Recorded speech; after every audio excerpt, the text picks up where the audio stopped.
Hey guys, welcome back to the channel. This is going to be video part one of multi-part videos where it's going to be my journey that is Mortarion. So I'm going to basically paint up Mortarion. I have the model already assembled because I wanted to play with it, so it's already glued together. It would have been a lot easier if I wouldn't have glued it together, getting the wings, doing the wings, getting a little bit more of the detail underneath the flames on his back.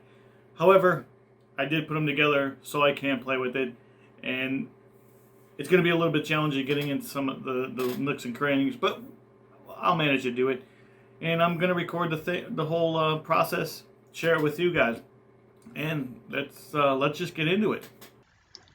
Going to start off by putting the surface primer. I use Vallejo surface primer. I use black and gray on this project. Also, I'm going to use some airbrush flow improver. I'm going to prime, and I usually prime with all my models. I usually prime with the airbrush. I'm not a fan of rattle cans, just because I believe it goes on too thick for my personal taste, but that's just my taste. It's not everybody's.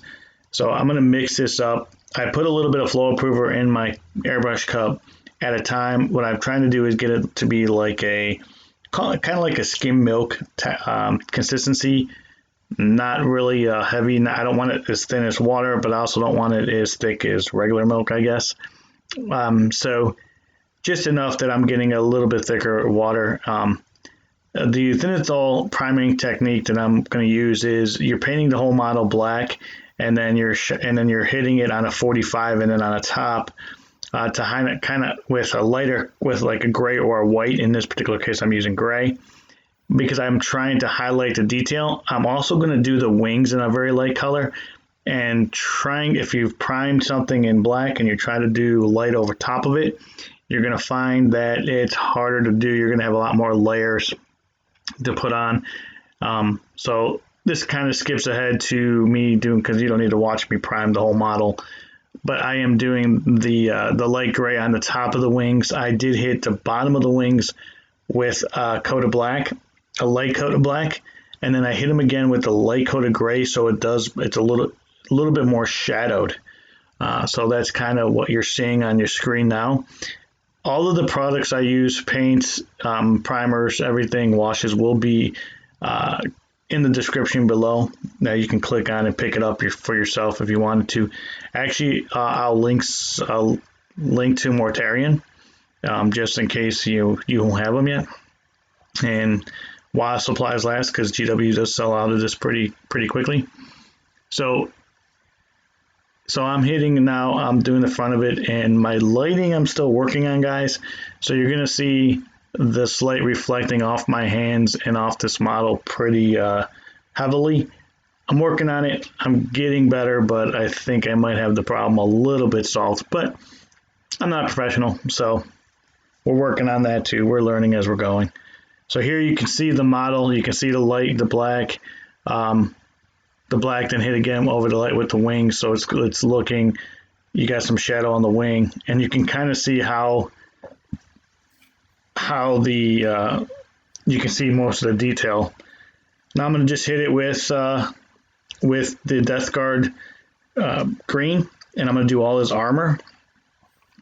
I'll try to put some pictures up to show kind of the still life and some close-ups, because I realize that sometimes the lighting in the camera doesn't help with the work that you're seeing. So I am now going to stop talking, and I'll let you watch this portion of the video.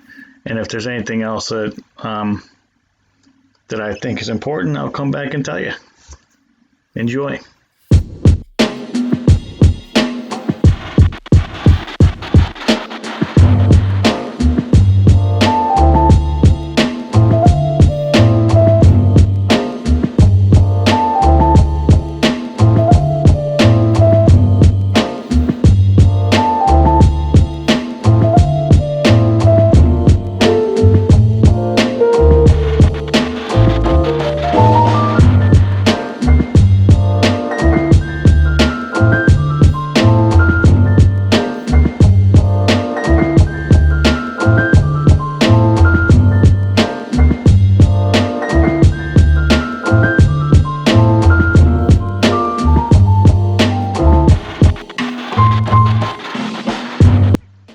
So at this point, I will be taking Screaming Bell, which is a Citadel paint. I'm going to go ahead and paint all the trim on his armor, the gold, or I guess it would be kind of a gold color around the skulls on his shoulder pad, his knee pads, and his chest.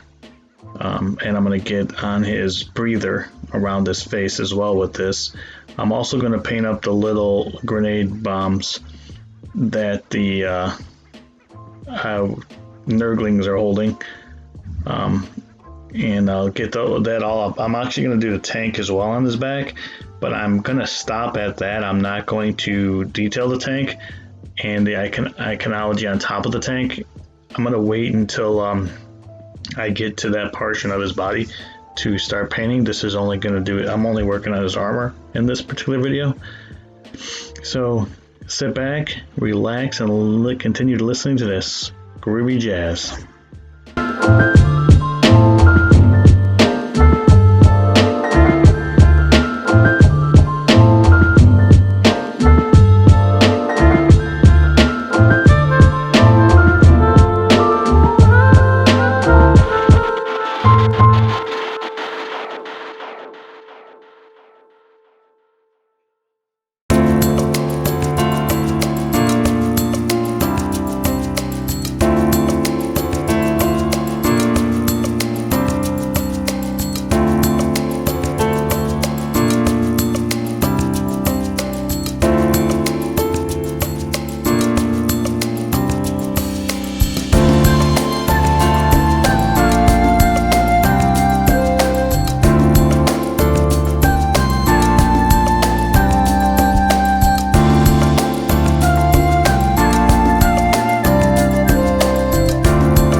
Okay, one last time you saw the Screaming Skull hitting all the skulls on his armor and in the trim part of his armor.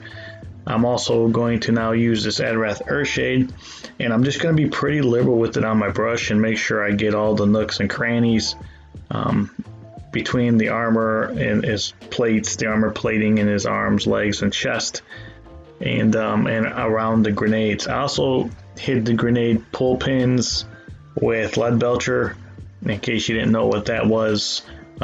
Hit that with lead belcher, and I'm going to go over all that with Adrath Earthshade and wrap this video up as part 1.